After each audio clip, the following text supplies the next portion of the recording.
you're growing up, you're born in Newfoundland. There's no CFL team out there. What was your relationship like with the CFL as you were growing up? I think when I was a young kid, really there was none. I didn't really follow it. I was a hockey guy, and what turned it around for me was when I was in high school in Labrador City. Uh, we had Jerry Organ from the Ottawa Rough Riders come and visit and speak to to the school, and that was my first introduction to probably CFL football, and first time I'd ever met a pro athlete. And after that, of course, after you meet a player, it kind of has an impact on you. And then lo and behold, 4 years later, my family moves to Ottawa. Mm-hmm. So that was good. I was already a fan, and the first thing we did was buy season tickets. Fast forward a bit, 1996, the CFL's in trouble, and the Rough Riders are going out of business. What was going through your head as you were seeing that happen? It was almost like a dying relative that's on life support, and at the end when they pull the plug, it's a relief in a way, even though you're still sad to see something you love to do be taken from you. So it was, but it just was miserable at the end. Mm-hmm. So it was sad to see it go. I think Ottawa lost a part of itself when they lost the Rough Riders. So now Lansdowne's being redeveloped. What do you think that's going to bring to the Redblacks and to Ottawa as a whole? I think Ottawa's going to have a new city center. It's going to be Lansdowne. It's going to be a destination. It'll be the place when you have visitors come from out of town, you're going to take them and show them Lansdowne right after the Parliament buildings, maybe, And again, that's a fundamental. It's no different than if you were a chef and you had a great, you were a great chef, but you had a restaurant that had a horrible environment, you probably wouldn't succeed in that. Whereas you put it in a nice ambiance and you have a nice experience for your customers, it's going to make a big difference. I have to ask about the name. There's been on the internet discussion boards, there's been a lot of backlash towards the name Redblacks, people looking for something different. How do you explain the name, and are you a big fan of the name?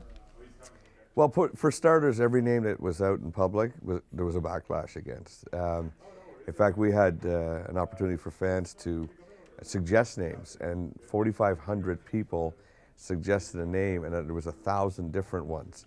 Not one name had even close to 1% support. It was very fragmented. What we wanted to do is come up with a name that was authentic to Ottawa, that was ownable, that paid tribute to Ottawa's sports history. Every sports team in Ottawa's history has always had the colors red and black. And we liked the name. We thought there's a lot of opportunity. Our ad agency said to me at one point, if you pick Redblacks, it's a courageous choice because it's not going to be well liked initially, but there's a lot of things we can do with it. And I said, well, if our first decision as a football team is to do something courageous, it's probably not a bad way to set a tone. And the most common feedback I get today is, I didn't like it at first, kind of odd, it's a made-up word. By the way, I think the fact that it's a made-up word is in the asset column, not the liability column. And people are saying it's growing on them. And again, I'll say it, the most important market right now for us probably don't even care about Redblacks. They're not even in the argument or the discussion. They're not weighing in with opinions. They're not activated. So if you come to your first game, your Redblacks game, probably your first CFL game, and you have a great time, you're going to associate positive things with the name Redblacks. How important do you think winning is going to be to getting new fans? I think you can have a great experience and you can get great fan support, whether you're winning or losing in any given year. What's different, I think, is that the scrutiny of our football team will be greater than a normal expansion team, and I think people are going to be looking for a team that can win. They may not win right away, but a team that looks like they're building towards being successful and winning, and to get a winning team in this market would go a long way to healing some of the wounds that are here.